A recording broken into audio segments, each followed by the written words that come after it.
Salut à tous, on se retrouve aujourd'hui pour parler du FC Barcelone en ce dimanche 9 novembre et on commence tout d'abord avec le programme de l'équipe bien sûr pour les prochains matchs. Et aujourd'hui il y a un match les gars, demain c'est la trêve internationale mais aujourd'hui les gars dernière rencontre avant cette trêve. Donc ça sera du côté du Celta Vigo, donc c'est ce soir les gars. Donc on va parler bien sûr de cette rencontre et surtout on va jeter un petit coup d'œil sur les derniers Celta Vigo Barça ou Barça Celta Vigo, peu importe où ça se joue. En tout cas saison dernière les gars à Barcelone ça va être un match fou, victoire 4-3 contre le Celta.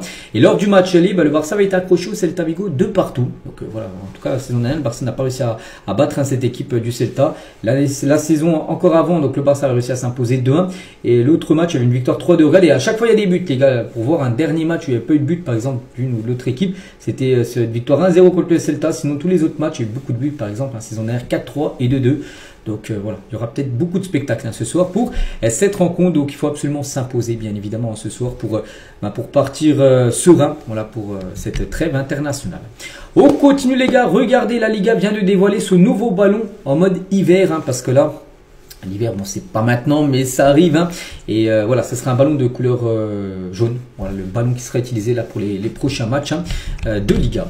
On continue avec la légende Lionel Messi, donc il a fêté l'anniversaire de son fils Thiago. Et regardez, sur le thème du Barça, donc son fils il a dit je veux un anniversaire en mode FC Barcelone. N'oubliez pas que son fils est actuellement du côté des catégories jeunes de l'Inter Miami. Donc ils ont fait un anniversaire bien sûr sur le thème du Barça, ce que voulait Thiago Messi. Donc on a pu voir par exemple le Camp Nou en fond d'image là avec le logo du Barça, le gâteau aussi personnalisé FC Barcelone. Donc voilà, toujours très attaché la famille Messi au FC bien sûr Barcelone.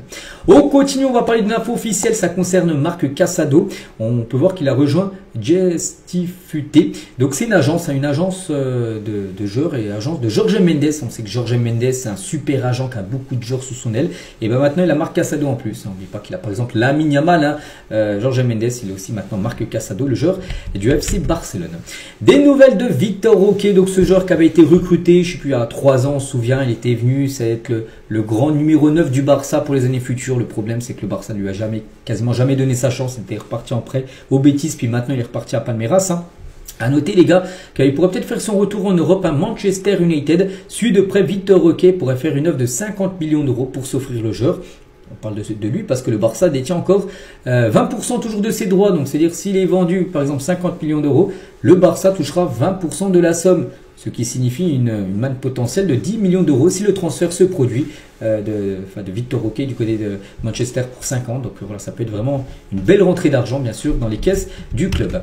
Concernant Julián Álvarez, on sait que c'est un joueur, pas se mentir que le Barça, enfin surtout les supporters, même Laporta rêvent bien sûr de voir dans l'équipe pour la saison prochaine. Donc la principale cible de Barcelone pour remplacer Lewandowski l'été prochain reste Julián Álvarez. Donc oui, il y a d'autres noms. On a déjà entendu Guirassy, on a entendu Eta Eyong, le jeune Camerounais de Levante. Mais quand même, si tu as le choix entre même Erling Haaland est aussi une option. Mais le choix numéro 1 quand même reste comme Julián Álvarez. Après bien sûr ça sera cher Álvarez bien évidemment. Mais c'est un joueur bien sûr qui serait parfait je pense pour l'attaque Blaugrana.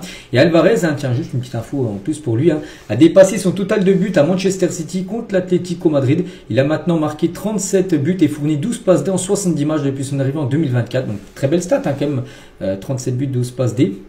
Donc 49 fois décisif en 70 matchs. Donc le Barça continue de surveiller de près bien sûr ce joueur qui pourrait peut-être être le futur numéro 9 pour les années futures du club. On continue avec Araujo, il a répondu à quelques questions. Donc quel est le meilleur conseil que vous ayez jamais reçu? Donc Araujo l'a dit, un de mes entraîneurs m'a dit quand il était plus jeune, si tu joues en attaque tu seras un joueur ordinaire. Si vous devenez défenseur central, vous serez de classe mondiale. Et il a dit en gros, son entraîneur quand il était jeune, il a dit vraiment, parce que de base lui il joue attaquant. À l'époque quand il était jeune, il a dit son entraîneur, si vraiment tu veux percer dans le football, si tu veux devenir un footballeur professionnel, joue pas en attaque, va en défense centrale. Et du coup, il a changé de position, il est parti en défense centrale parce que lui c'était percé dans le foot. Et il est devenu footballeur pro, peut-être il serait resté en attaque. Et bien peut-être qu'il n'aurait jamais été footballeur pro tout simplement. Ronald Araujo, quel est le joueur le plus coriace qu'il a pu affronter? Karim Benzema, lors des Clasico à l'époque. Benzema maintenant a quitté bien sûr l'Espagne. Comment avez-vous célébré votre premier but? J'ai couru comme un fou, j'ai serré Lionel Messi dans mes bras. Voilà, c'était quand Messi est encore là. Est-ce que c'est Messi qui lui a fait la passe des gens? J'en sais rien. Je me souviens plus du premier but d'Araujo, mais en tout cas, il a célébré ça avec la légende, bien sûr, Lionel Messi. Sa série préférée, Prison Break. Une série, je pense que tout le monde a regardé, l'une des meilleures séries bien sûr de l'histoire des séries en gros. Hein. Et s'il n'aurait pas été footballeur, c'est-à-dire il aurait resté attaquant, mais en plus du coup il aurait eu un travail, et ben il aurait été policier tout simplement à Rojo. On continue avec son collègue en défense centrale, hein, c'est Pau Cubarsí. Hein. Donc je vis maintenant avec ma soeur à Barcelone et j'essaie toujours de m'éloigner un peu de l'ambiance du football quand je suis avec elle, hein, parce que bien sûr sa soeur, bon, elle sait que son frère est footballeur professionnel. Et peut-être elle regarde un peu les matchs, mais voilà, elle n'est pas à fond dans le foot, hein, tout simplement. Donc c'est pour ça quand elle, vu qu'il habite bien sûr avec sa sœur, il parle pas que de foot en gros pour Cubarsí. Hein. Je pense que c'est bien de se démarquer un peu du jeu. Hein. Nous regardons un film ou une série ensemble le week-end. J'aime regarder les grands matchs de Première Ligue et du championnat espagnol. Hein. Vivre avec ma sœur me donne une plus grande liberté pour me détendre à la maison, aussi le plaisir d'être en famille. Hein, parce qu'en fin de compte, je n'avais pas vécu avec elle pendant toutes ces années, parce que les dernières années, elle était à la Masia. Donc à la Masia, sa sœur ne venait pas bien sûr. Il était plutôt dans des chambres avec d'autres jeunes joueurs du Barça. Donc c'est pour ça qu'il a voulu rattraper ce temps perdu avec sa sœur. Et bien maintenant il habite avec elle. Hein. Donc nous ne sommes pas beaucoup vus. Hein. Et maintenant nous essayons de rattraper tout ce temps. Voilà, donc voilà, concernant bien sûr sa sœur, il est très proche, hein, Pau Cubarsí. Hein. Donc le temps passe vite également hein, dans le football, mais quand je regarde en arrière, j'apprécie beaucoup ce que ma famille a fait pour moi, car ce sont eux qui m'ont inculqué les valeurs bien sûr qui me sont transmises aujourd'hui, et tout ce qui m'arrive maintenant, c'est grâce à eux, grâce à sa famille, grâce à sa sœur et grâce surtout à ses parents bien sûr, à Pau Cubarsí qui nous ont appris les bonnes méthodes en gros dans le football. Hein.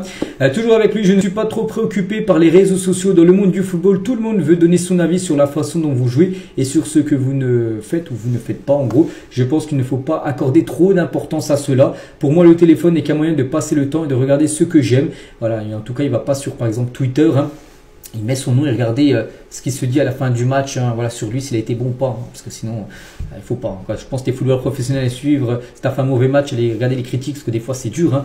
Donc lui, il dit c'est juste voilà, une chose. Les réseaux sociaux, c'est pas trop un truc qui est important, on va dire, dans sa vie de footballeur. Il a bien raison. Hein. Et quel est le joueur qui vous a le plus surpris au cours des 2 dernières années et demie hein. Donc, Pau Cubarsí l'a dit, hein, j'aurais aimé partager le vestiaire avec Lionel Messi, ça aurait été incroyable. Hein. Mais bon, Messi, quand lui il a percé avec l'équipe première, bah, Messi était parti. Hein. Maintenant, il l'apprécie en Amérique, mais maintenant, je dirais que celui qui m'a le plus surpris, c'est Pedri, bien sûr. Malgré que, bon, il est un peu plus vieux Pedri que Pau Cubarsí, mais voilà, Pedri il est toujours quand même très jeune. Et voilà, c'est vraiment lui qui l'a le plus surpris par rapport à sa maturité. Tout ça, parce que c'est qu'il est très mature, mûr dans son jeu, hein, tout simplement, Pedri. Et la réplique de Flick, donc quand il dit la réplique, hein, c'est en gros par rapport au style de jeu d'Hansi Flick avec la ligne défensive très haute. Hein, il a dit, hein, de l'extérieur, cela semble être un gros risque, hein, parce que l'espace derrière nous est grand. Hein, bien sûr, quand tu joues ligne très haute, l'espace est énorme entre les défenseurs et le gardien du Barça. Mais de l'intérieur, ce n'est pas si exagéré que ça. Hein. Je fais confiance à mes coéquipiers parce que nous nous entraînons dur toute la semaine voilà, pour bien le faire après en match. Nous regardons des vidéos, des analyses pour nous aligner sur l'idée. Et c'est pourquoi nous réussissons. Voilà, avoir cette ligne haute hein, qui met souvent les attaquants adverses, bien sûr. Hors jeu, donc voilà ce qu'il y avait à dire hein, sur Pau Cubarsí, sur les autres infos sur le Barça. Donc j'espère que ça vous a plu. On se retrouve nous demain, bien sûr, demain lundi, hein, pour le prochain numéro. Je vous souhaite une très bonne journée et à demain.